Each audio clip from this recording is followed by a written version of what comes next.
Hello everyone. आज हम लोग रिवैल्यूएशन अकाउंट बनाना सीखते हैं।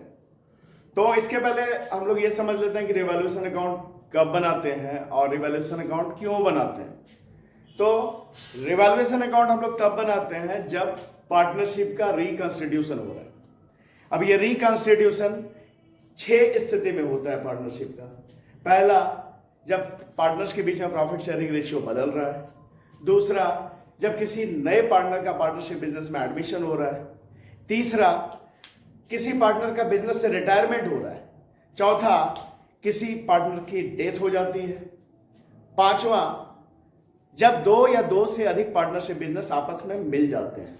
और छठा, जब पार्टनरशिप बिजनेस को बेचा जा रहा हो। तो ये 6 अलग अलग कंडीशन है जहां पे कि पार्टनरशिप का रिकंस्टिट्यूशन होता है। तो उस स्थिति में उस समय हम लोग रिवैल्यूएशन अकाउंट बनाते हैं। और रिवैल्यूएशन अकाउंट बनाते इसलिए है कि हमें जो एसेट्स और लायबिलिटीज है, चूंकि रिकंस्टिट्यूशन जब पार्टनरशिप का हो रहा है तो उनका रिवैल्यूएशन हो रहा है, उसका फिर से मूल्यांकन हो रहा है। तो उससे होने वाले प्रॉफिट या लॉस का पता करने के लिए हम लोग रिवैल्यूएशन अकाउंट बनाते हैं। अब हम लोग देखते हैं उसका फॉर्मेट और समझते हैं कि रिवैल्यूएशन अकाउंट के फॉर्मेट में क्या डेबिट में रहता है, क्या क्रेडिट में रहता है। अब हम लोग रिवैल्यूएशन अकाउंट के फॉर्मेट को समझते हैं।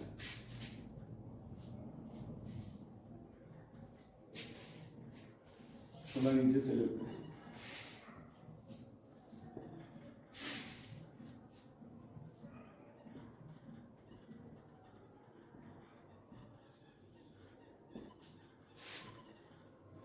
पर्टिकुलर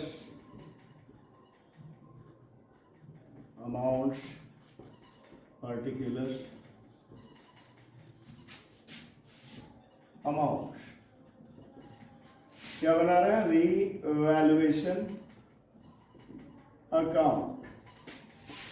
ये डेबिट साइड, ये क्रेडिट साइड। ये है रिवैल्यूएशन अकाउंट का फॉर्मेट। और रिवैल्यूएशन अकाउंट को profit and loss adjustment account भी कहते हैं। ये एक नॉमिनल अकाउंट है। तो नॉमिनल अकाउंट क्या है?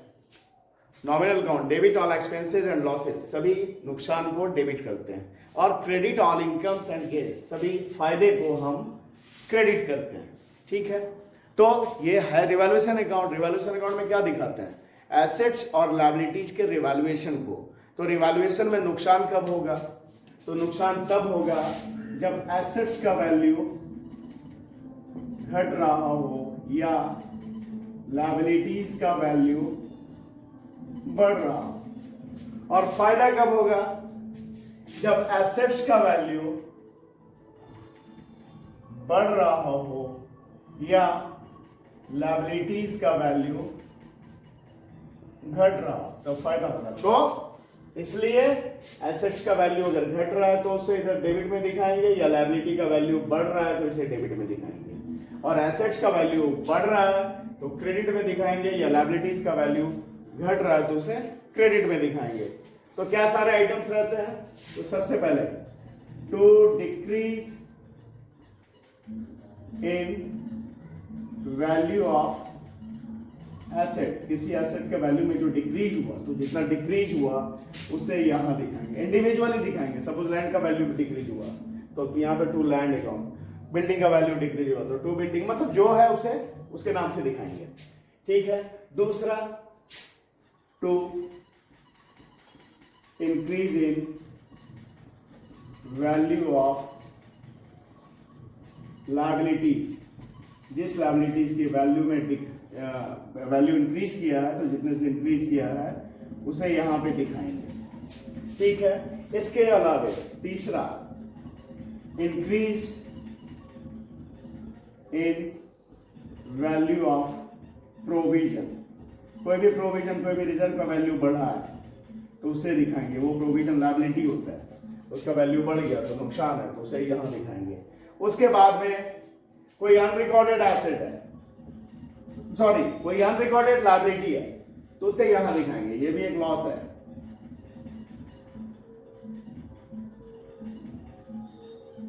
कोई अनरिकॉर्डेड लायबिलिटी है तो उसे दिखाया। या कोई आउटस्टैंडिंग एक्सपेंसेस है जो बैलेंस शीट से बाहर में दिया हुआ है उसे भी दिखाएंगे यहाँ, ये भी एक नुकसान है, एक नया लायबिलिटी बन रहा है। अनरिकॉर्डेड लायबिलिटी भी एक नया लायबिलिटी बन रहा है, तो ये सबको इधर दिखाएंगे। तो जो भी नुकसान है, जो भी नुकसान हो रहा है उसे डेबिट में दिखाएंगे। और क्रेडिट में क्या दिखाएंगे? तो by increase in value of asset, जिस एसेट का वैल्यू बढ़ रहा है उसे क्रेडिट में दिखाएंगे क्योंकि उससे फायदा होगा। फिर by decrease in value of liability, कोई लायबिलिटी का वैल्यू घट रहा है तो जितने से घट रहा है उसे क्रेडिट में दिखाएंगे। लायबिलिटी का वैल्यू घटा तो फायदा होगा। उसके बाद में by decrease in value of provision, कोई प्रोविजन का वैल्यू घट रहा है, कम हो रहा है तो उसे दिखाएंगे इधर, उससे फायदा होता है। और अगर कोई अनरिकॉर्डेड एसेट है, अनरिकॉर्डेड लायबिलिटी था तो नुकसान है तो उसे डेबिट में दिखाएंगे, लेकिन अनरिकॉर्डेड एसेट है तो उससे दिखाएंगे इधर, उससे फायदा हुआ, अनरिकॉर्डेड एसेट। और कोई आउटस्टैंडिंग इनकम है तो उससे इधर दिखाएंगे, उससे भी फायदा हो रहा है।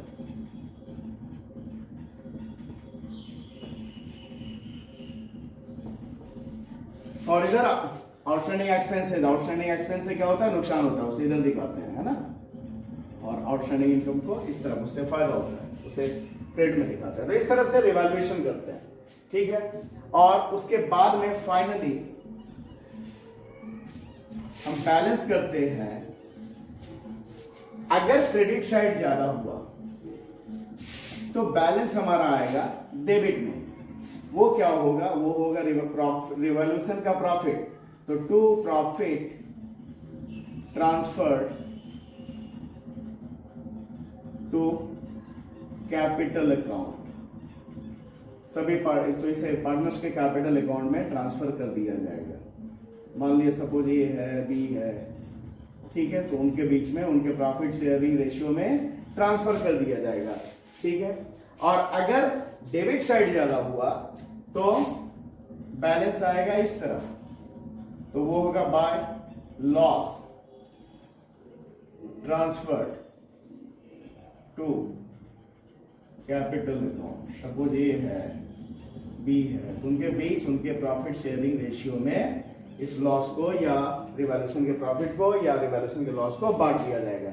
और चूंकि हम लोग अभी एडमिशन ऑफ पार्टनरशिप कर रहे हैं तो यहाँ पे ध्यान रखना है कि जो भी रिवैल्यूएशन का प्रॉफिट या लॉस होगा वो ओल्ड पार्टनर्स में, ओल्ड रेशियो में बांट दिया जाएगा। जो नया पार्टनर आ रहा है उसे इस रिवैल्यूएशन के प्रॉफिट या लॉस से कोई मतलब नहीं है, ठीक है। अब हम लोग एक दो सवाल इससे बनाकर देखते हैं। अब ये सवाल है, इसके लिए पहले रिवैल्यूएशन का जर्नल एंट्री करेंगे हम लोग और उसके बाद में रिवैल्यूएशन अकाउंट बनाएंगे। रिवैल्यूएशन अकाउंट तो अभी मैंने उसका स्पेसिमेन समझाया आपको, और रिवैल्यूएशन का जर्नल एंट्री डिटेल में समझाया गया है change in profit sharing ratio के वीडियोस में, है ना। तो उसका प्लेलिस्ट आप लोग चेक करें और उसमें change in profit sharing ratio में जो रिवैल्यूएशन का जर्नल एंट्री बताया गया उसे अच्छी तरह से देखें। और अभी हम लोग एक बार जर्नल एंट्री वही करते हैं, ठीक है। तो क्या है? A and B are partner sharing profit in the ratio of 3:2। A और बी पार्टनर है जिनका profit sharing ratio 3:2। C new partner was admitted for 1/4 year. C एक नया पार्टनर आ रहा है जिसका हिस्सा होगा 1/4। Following revaluations were made at the time of admission of C. जब सी का पार्टनरशिप बिजनेस में एंट्री हो रहा है उस समय ये सारा रिवैल्यूएशन किया गया। मशीन का बुक वैल्यू था 3 लाख, उससे 2,80,000 रुपये उसका वैल्यूएशन किया गया। बिल्डिंग का बुक वैल्यू था 5 लाख, उसका वैल्यूएशन 5,50,000 रुपये किया गया। अनरिकॉर्डेड इन्वेस्टमेंट था 10,000 का और क्रेडिटर का वैल्यू बढ़ गया 5,000।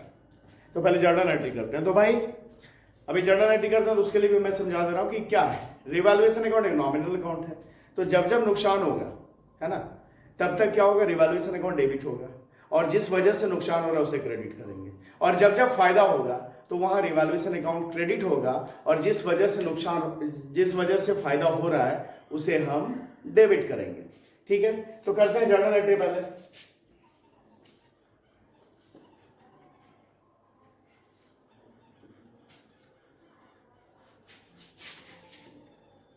डेट, पर्टिकुलर्स और ये अमाउंट का column, 2 column, date, particular,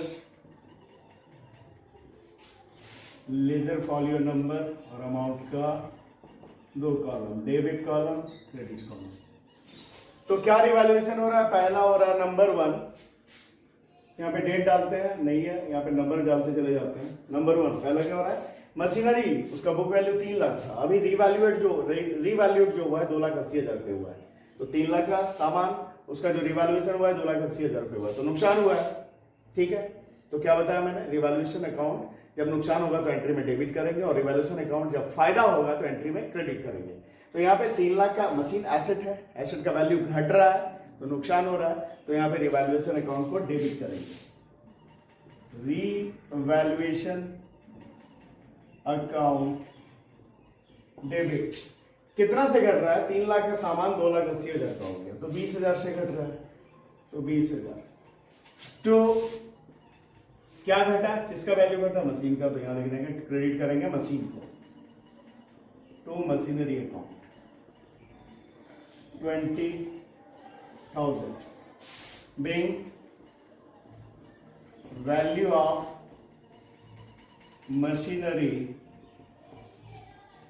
decreased। ठीक है। सेकेंड, बिल्डिंग का बुक वैल्यू 5 लाख था, उसका रिवैल्यूएशन 5,50,000 रुपये हुआ, तो बिल्डिंग भी एसेट है और इसका वैल्यू बढ़ गया तो फायदा हुआ ना।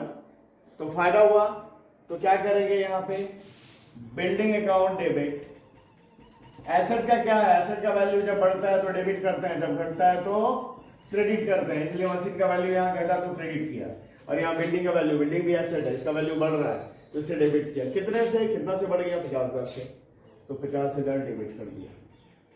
2 बढ़ने से फायदा हुआ, रिवैल्यूएशन के लिए क्या बताया था? फायदा होगा तो क्रेडिट करेंगे रिवैल्यूएशन अकाउंट को, और नुकसान होगा तो डेबिट करेंगे रिवैल्यूएशन अकाउंट को। तो यहाँ फायदा हो रहा है क्योंकि बिल्डिंग का वैल्यू बढ़ रहा है तो क्रेडिट करेंगे रिवैल्यूएशन अकाउंट को।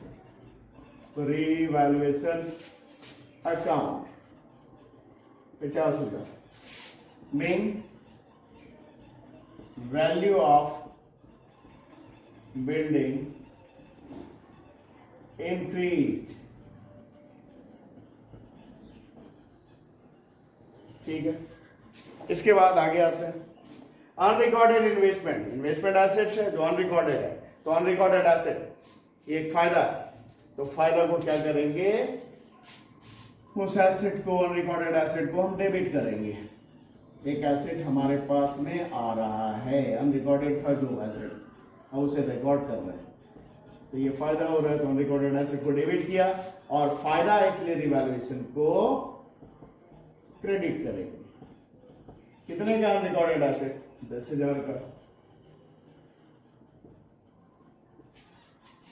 being recording of unrecorded asset। ठीक है, और last creditors increased by 5,000। Creditor एक लायबिलिटी है हमारा, है ना, ये पैसा हमें देना है, तो ये हमारा लेनदार है, ये इसे हमें पैसा चुकाना है, तो ये बढ़ गया, तो एक लायबिलिटी बढ़ गया, लायबिलिटी बढ़ गया तो नुकसान हुआ।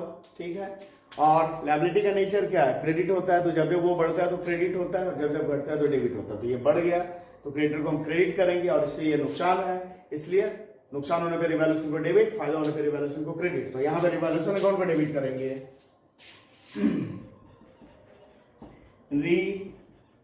रिवैल्यूएशन अकाउंट डेबिट कितना? 5,000 से, जितने का नुकसान है उससे, to creditors account 5,000 being increase in value of creditors।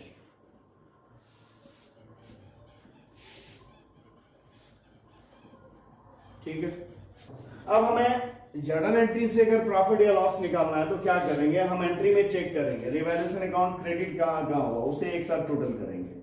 तो रिवैल्यूएशन अकाउंट 2 नंबर में यहाँ पे क्रेडिट हुआ है 50,000 से, 50,000 क्रेडिट हुआ है 2 नंबर एंट्री में, और 3 नंबर एंट्री में 10,000 से क्रेडिट हुआ है। तो 50, 10, 60,000 क्रेडिट, ठीक है। अच्छा, डेबिट का कितना हुआ है अभी इसे देख लेते हैं। तो भाई डेबिट पहले एंट्री में हुआ है 20,000 से, और चौथे एंट्री में 5,000 से। तो 20,000 और 5,000 कितना हो गया 25,000। 25,000 डेबिट हुआ है और 60,000 क्रेडिट हुआ है। तो जब क्रेडिट ज्यादा हुआ है तो फायदा है, अगर डेबिट ज्यादा होता तो नुकसान होता। तो यहाँ पे क्रेडिट ज्यादा हुआ है तो फायदा है। तो कितना ज्यादा हुआ है तो देख लेते हैं। 60,000 में से 25,000 डिडक्ट किया तो कितना आएगा 35,000 का फायदा। ये जो फायदा हुआ है रिवैल्यूएशन में, वो फायदा ओल्ड पार्टनर्स में ओल्ड रेशियो में बांट दिया जाएगा। तो ओल्ड रेशियो क्या है इनके बीच में? तो ओल्ड रेशियो जो है ए और बी के बीच में 3:5 है। तो ए को इस 35,000 का 3/5 और बी को इस 35,000 का 2/5। तो कितना हो गया 21,000 होगा ए के हिस्से और 40,000 होगा बी के हिस्से, ठीक है। इसके लिए एंट्री, जब रिवैल्यूएशन के प्रॉफिट को बांट रहे हैं पार्टनर्स के बीच में, तो क्या एंट्री हो जाएगा? रीवैल्यूएशन अकाउंट डेबिट कितना 35,000 to A's capital account to B's capital account 21,000 और 40,000। being profit on revaluation, being profit on revaluation credited to old partners capital in old ratio। यहां मैंने बताया आपको कि एडमिशन के केस में रिवैल्यूएशन पे होने वाला प्रॉफिट या लॉस से नया पार्टनर जो आ रहा है, जिसका एडमिशन हो रहा है पार्टनरशिप बिजनेस, तो उसका कोई लेना देना नहीं है। ये जो रिवैल्यूएशन का या प्रॉफिट या लॉस होगा, ये ओल्ड पार्टनर्स में ओल्ड रेशियो में बांट दिया जाएगा। अब हम लोग रिवैल्यूएशन अकाउंट बनाते हैं। तो रिवैल्यूएशन अकाउंट का पहले फॉर्मेट,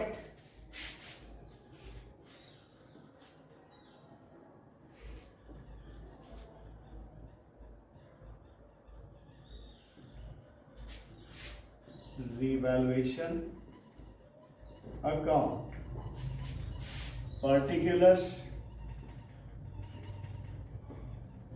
अमाउंट, पर्टिकुलर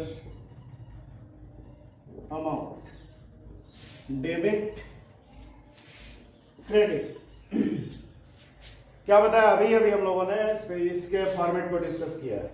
जो भी नुकसान होगा डेबिट में, तो नुकसान कब होगा भाई? जब एसेट का वैल्यू घट रहा हो या लायबिलिटी का वैल्यू बढ़ रहा है।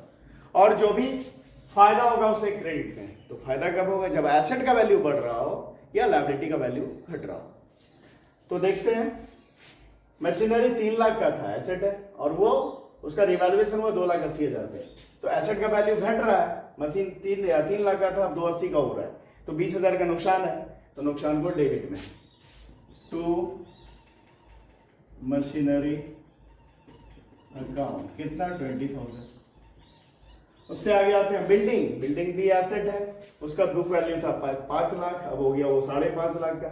तो एसेट का वैल्यू बढ़ गया तो फायदा है, तो उससे फायदा को लिखेंगे इस तरह, बाय बिल्डिंग अकाउंट।